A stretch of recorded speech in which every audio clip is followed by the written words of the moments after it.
Most people don't realize that emotional push-pull isn't random. It feels confusing, even intense, but there is a pattern behind it. What seems like mixed signals is often a predictable cycle happening beneath the surface. The psychology behind emotional push-pull explains why someone can come close one moment and pull away the next.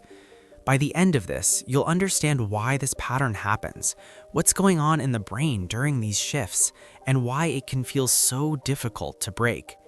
At its core, emotional push-pull is driven by two opposing needs: the need for connection and the need for safety.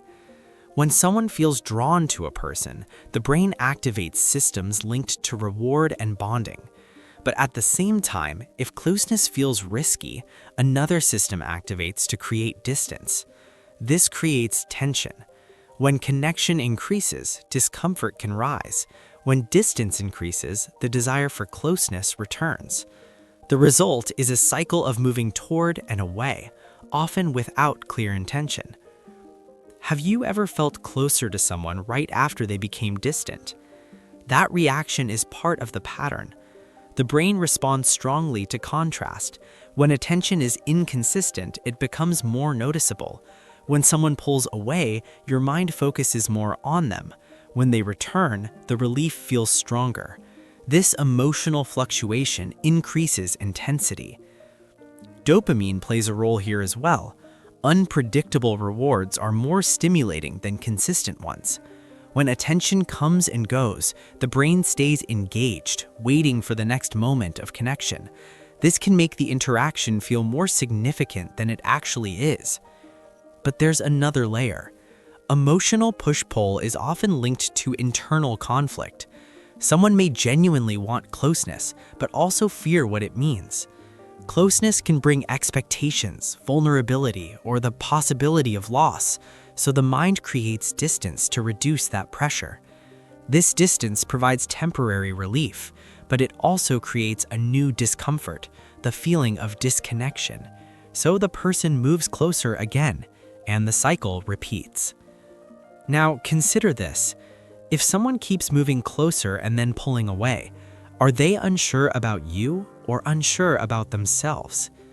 That question shifts the focus, because this pattern is less about the other person and more about how someone processes emotional closeness.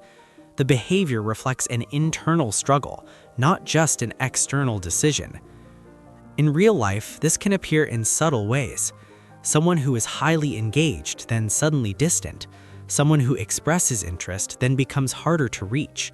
Someone who creates moments of closeness, followed by silence. These shifts can feel confusing, but they are not random.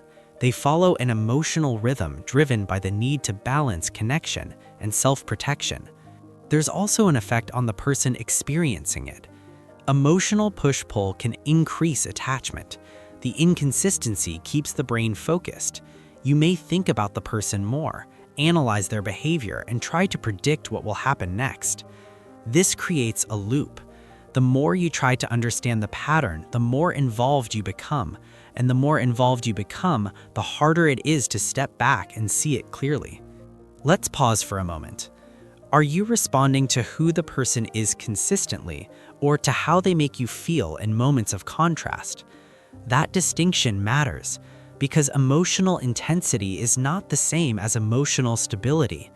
Push-pull creates strong feelings, but those feelings are often tied to unpredictability rather than connection. Another important insight is that awareness can interrupt the cycle. When you recognize the pattern, it becomes less automatic. You begin to see the shifts as part of a process, not as isolated events. This reduces the emotional impact. It also creates choice. Instead of reacting to each change, you can observe the pattern as a whole. You can decide how much you want to engage with it rather than being pulled into it unconsciously. In the end, emotional push-pull is not just about mixed signals. It's about the interaction between desire and fear, connection and protection. The brain is trying to manage both at the same time, and the result is inconsistency. But once you understand that, something changes. You begin to separate intensity from meaning. You notice when unpredictability is driving attraction, and you start to value consistency as a sign of clarity, not a lack of excitement. Because real connection doesn't rely on constant shifts, it grows in stability. If this made you reflect on your own experiences, take a moment to consider what patterns you've noticed in your relationships. And if you want to explore more insights into human behavior and emotional dynamics, you can stay connected for more.